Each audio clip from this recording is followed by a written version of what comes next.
Now, you would think that just because we finished course 19 on the roundhouse would be like, well, yeah, let's take a break. Nope, not us. We're back out. The next day, course 20 begins now.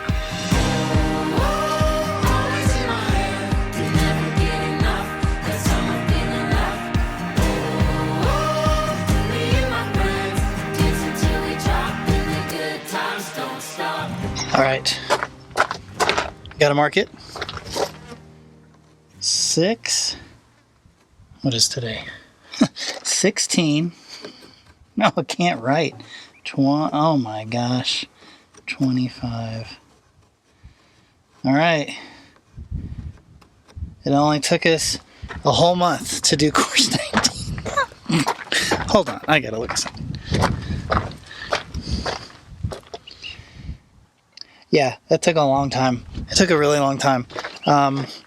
I think the reality is, as we get higher, it's just going to take longer because we're compounding how high and how many people have to touch it before it gets up where it needs to go. And it's just, when you get up higher, everybody's just going a little slower, being a little more careful. So it is what it is. But we're going to get there, and we're going to get course 20 done in less than a month. Bless you.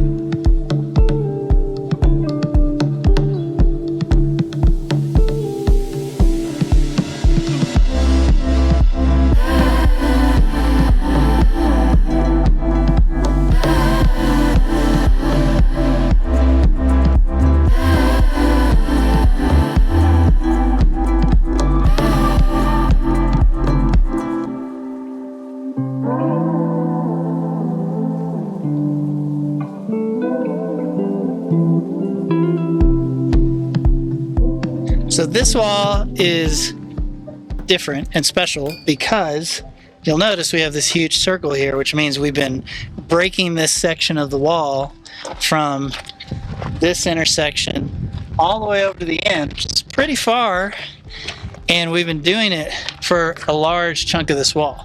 So as you can imagine, it's getting a little wobbly out here because it's really just this tiny little piece. This wall isn't actually connected to anything, it's just free floating. Eventually it'll connect to the roof, but not right now. So what's good about this wall is that even though we went over this and we connected those two pieces here, it still stopped there because of the way the interlocking works. So this is the first bag since all the way down here. So this is the first row in a really long time, we'll just say that it's going all the way across, it's going over the circle, and then it's going past this intersecting wall all the way to the floor. And then pretty soon, once we get the lintels over those door or those window openings, then we'll have a bag that goes all the way down, and that'll be the magic bag that locks it all together. Don't try this at home, kids. This is what we call advanced earth bagging. Not recommended at home.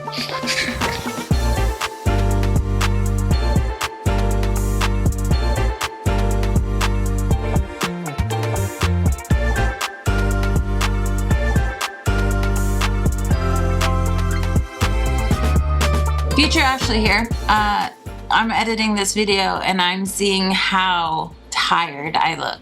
I am exhausted. And this is a long process. Building this way is not easy.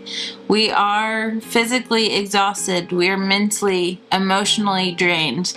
So that's why I'm so thankful that today's video sponsor is BetterHelp. There's a book by Seth Godin called The Dip. So I drew a little picture. This is where we normally are. And then we're like, let's start a new project. Let's build a house. It's going to be so fun. And then we get started and we're like, this is the best thing ever. And then this happens. We get a year into the project and we're like, oh crap, this is really hard. And I'm really tired and I'm really stressed. And I don't know if I want to continue. And then you're in the dip. This is me in the dip. And it is extremely freaking hard to get out of the dip. And every week I get to talk to my therapist about where I'm at, what's going on, and she gives me so much good advice. And we just got to remember that this is a natural progression of any project or relationship. Things start out really good, and then they are like slowly not good, and then you're like, oh crap, what am I doing? I was reluctant for a long time about starting therapy because I think I grew up in a time where you only went to therapy if something was really wrong or it was looked down upon, or I don't know, it had this stigma on it that like something was wrong. And now it's like so normalized, and I'm so thankful for that, because I don't even know if I have friends that aren't in therapy. Like, everybody can benefit from it, and it's so easy now. If you're ready to start your own therapy journey, all you have to do is click the link in the description below or right here, and you will go to that website. You'll answer a few quick questions, and they're going to match you with a therapist, usually within like 48 hours. And then you get your therapist, you try her out, or him, and you're like, I don't know, I might not be vibing with this person. So you can switch therapists at any time.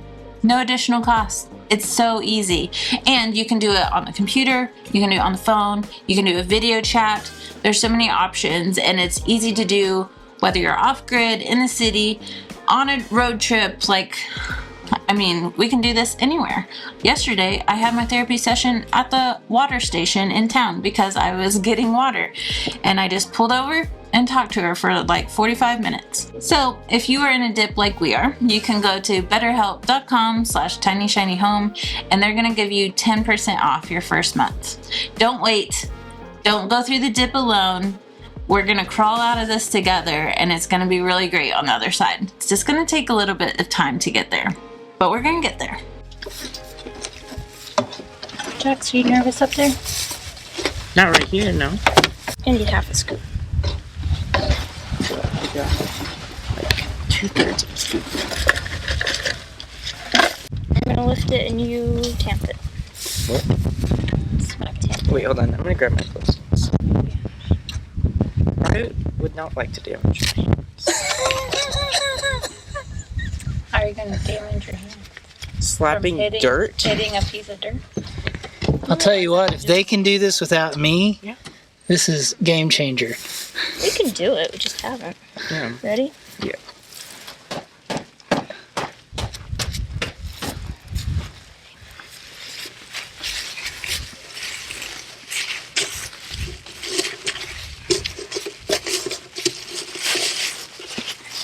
Okay. Look at that. Oh my That's pretty tight. goodness. So our job is done? Yes. Thank goodness. You got it's all yours now. You finish. Okay. The whole house. The rest of the house is your job.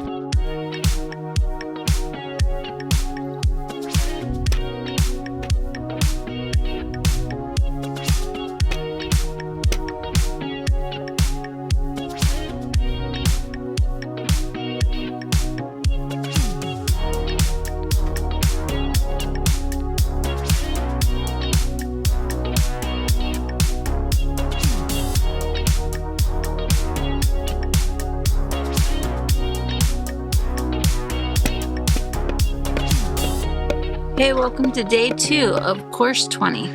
We're up on the top of the wall, Yep. and you're not excited about it. Turns out Adelaide's at work.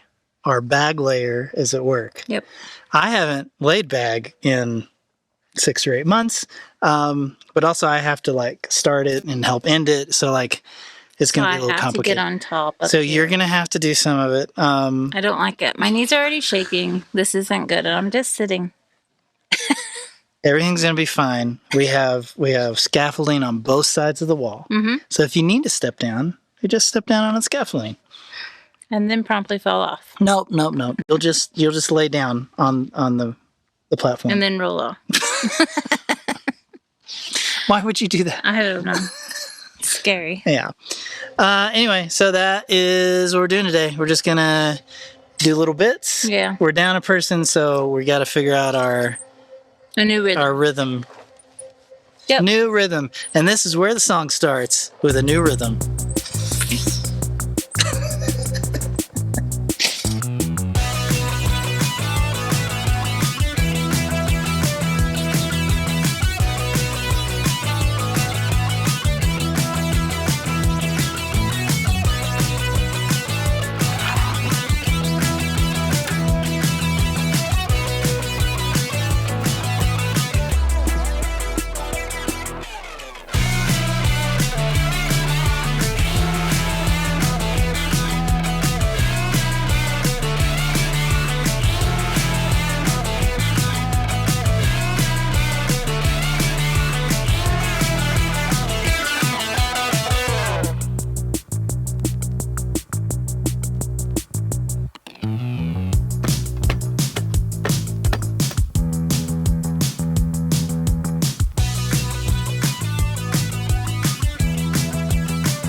Can we just talk about the heat?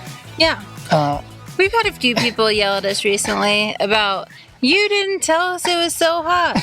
You didn't tell us about the monsoons. You didn't tell us about the wind. Hey guys, it's really hot, really windy, and we have monsoons here. The high desert is a very unforgiving climate. And if we haven't said that enough, we just want to say it I feel some like more. I complained enough about the heat that people would understand it's really hot. Most of the time, it's actually really nice. But there is a period of what we would call late spring, early summer, before the monsoons come, where it just gets hot and all the wind goes away and it's like 100 degrees and the sun moves really far to the north in the morning and evening, so your solar isn't producing as much as it usually is, and it just sort of compounds on itself, and it can get really miserable. Now, I will say this year in particular, I mean, we're running mini split in the shed, mini split in the Airstream, Air conditioner in the dome. air conditioner in the dome, and then we're running a mini split in the goat barn, and now a window air conditioner in Jet's room, and they're all just pumping and they're running, and yeah, we have to turn them up a little bit at night to make sure we have enough battery left the next morning, but in general, we're pretty comfortable right now, and I'm pretty thankful for that. There's a lot of things that have to happen the first year, and shade out here is super important, as is water. As is power. And so, yeah, like we're really fortunate that we've been slowly building that infrastructure to the point where like this Pretty is a comfortable. really rough spring and we're pretty comfortable, which is pretty cool. But I do remember those days when we were not, and we were spending a first year was fortune rough. on the gas generators to run the air conditioner on a swamp cooler at night when it was still like 90 degrees and it was just hot and it was not comfortable. So yeah, if this is your first or second year here, guys, if you can make it through May and June, you're golden. And through the monsoons, because the monsoons are just a different kind of harsh. Insane storms, lightning, wind, rain. Make sure all your stuff's weighted down. It's not going to blow in your neighbor's yard. We're just, you know, sometimes we just need to say it's really tough out here in the It's desert. super tough. I feel like we complain all the time, so I feel like I've explained that it's really hard. But we're just so positive, I think, and sometimes that throws people off. Well, it's really hard, but also it's like super, like fulfilling to know that you made it through that. That's like, true. Yeah. So yeah, it's hard. Anyway, And it's hot. that's our quick PSA for the day. It's hot. It's hot. If you move here, we told you so. Yep. Are you ready? No. Babe, I really hate being up here. I know. Like, I don't know how you're not terrified. I'm so scared just being on this guy. And I'm not even standing on the back. I'm like so shaky up here. I'm sorry. Now And I'll we be have back 5 soon. more feet to go on that. Like, You what mean the heck? layers? No, 5 more feet on that wall. Oh, yeah. What Like was 11, that? 12, something like that. Courses? Yeah. I feel like there's more than that. You think that's it? We're already at 20. And it's like 33, 34, 35 is what it's going to, so. Okay. This time, put material. You want to try that again? This time, could you put material on the back?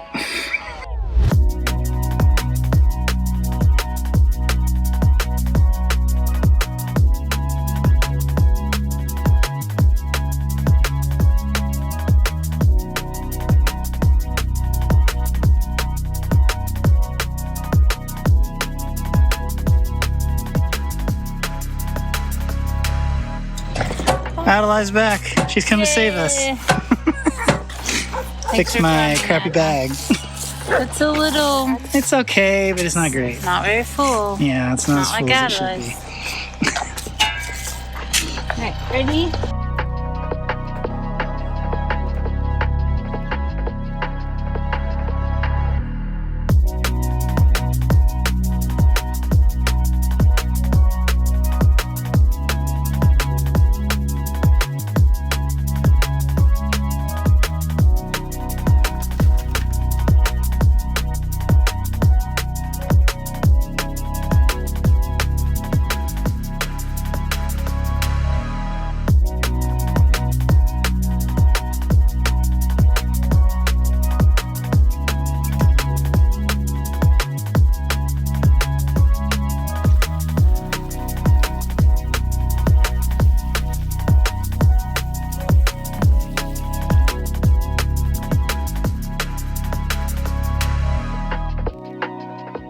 Welcome to the kitchen, the Airstream kitchen.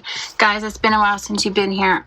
All day I've been cleaning, deep cleaning, vacuuming, dusting, washing curtains, cleaning the pantry, going through food.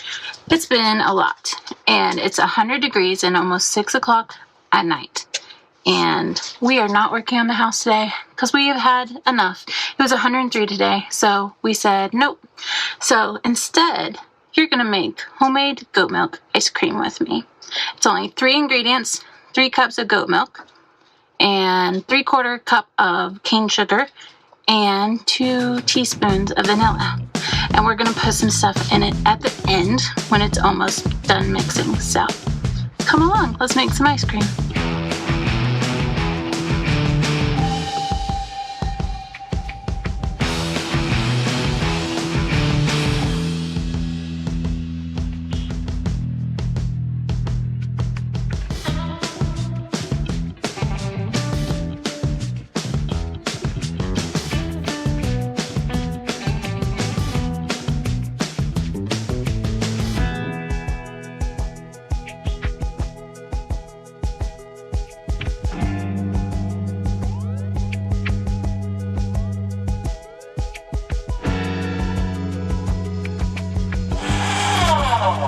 It's done. So instead of like putting all the toppings inside, we have cookie dough option, we have Oreo option, and we're just gonna let people do their own thing because everybody likes something different. But this one turned out really good. Look at this. Oh yeah.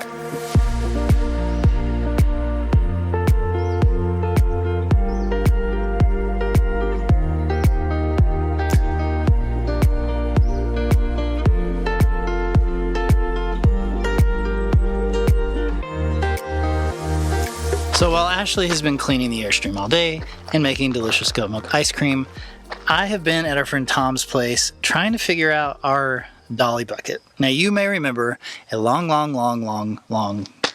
time ago, back when we built the solar shed, we made a whole video about it. I can put it right here for you if you want to go watch it. The kids are super cute in it.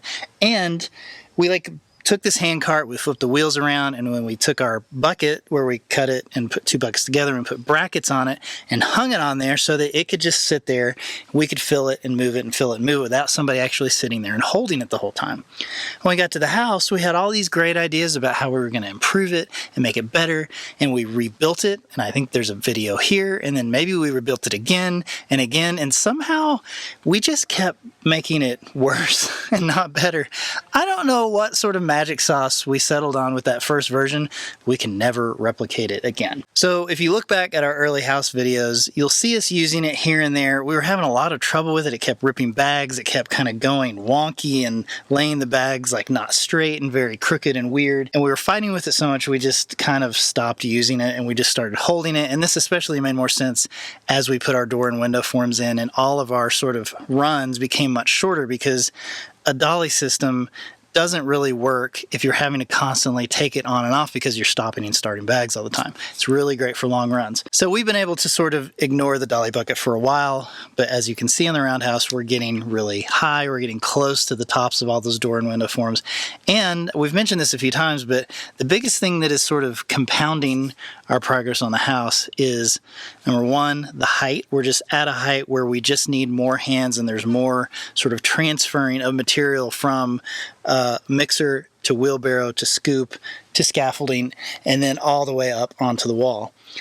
Plus, Adeline Jet got jobs this summer, so they're gone all morning and we're only able to work sort of late in the day, especially when we're in a heat wave like this. So we just feel like we're not making a lot of progress and we need to sort of remove a few people from their jobs. And so the first step of this was redoing the Dolly Bucket. It's a very long explanation. So anyway, here's what we did today. I'm going to show it to you. Ready? So this is the new Dolly Bucket. So we're trying to solve for a few problems, and Tom has a ton of metalworking experience. He was a super huge help helping us like fabricate a lot of this stuff. So we'll start with the bucket. So the bucket is just the same thing that it always is. It's 2 Lowe's buckets with the ends cut out and then they're pushed down into each other and taped together. So the first thing that he helped us do is he helped us fabricate. He took 2 metal plates and he actually like bent them into shape, and we have bolted them through into this. So this is very, very sturdy, and it's not putting any additional sort of flex on this bucket, because as we know, these buckets are getting thinner and thinner and cheaper and cheaper. And then we just bolted the brackets back on. And so before, what we were doing is we were hanging it all the way up there. This is really, really tall.